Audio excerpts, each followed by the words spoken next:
Hi guys, maayong gabi. Di na ta maglangan, magprito tag isda. Itagak na to ang isda sa nagsili-sili nga mantika. Kining isda adlo ni adlo.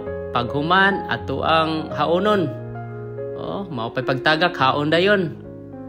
Okay.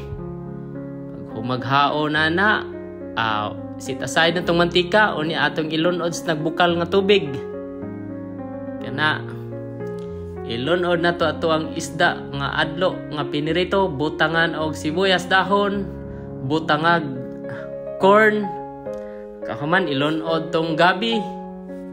Pag humaglunod sa gabi, butang ang kalabasa na human ibutang na sad ang kalabasa nga puti kana para mulami gyud na siya mayo. Ya ukay-ukay gamay, ukay bubuag usa ka kuan gamay ng asin. Bubuag gamay ng asin, unya ukay-ukay gamay, ukay-ukay. Ukay-ukay.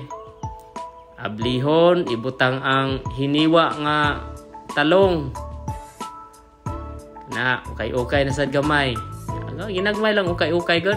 Ibo ang kining kuan usa ka planggana nga kamunggay, follow upan og kining dahon sa lugbati kana uni okay gamay.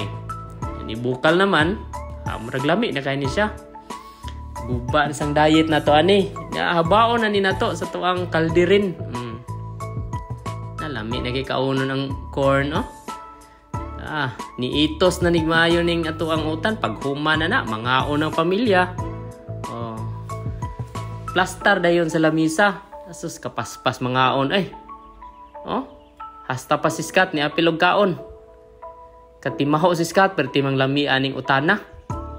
Sige tuyok-tuyok ko si Scott. Asa siya dapit mo pwesto. Og dinhi na lang ko to. Bye.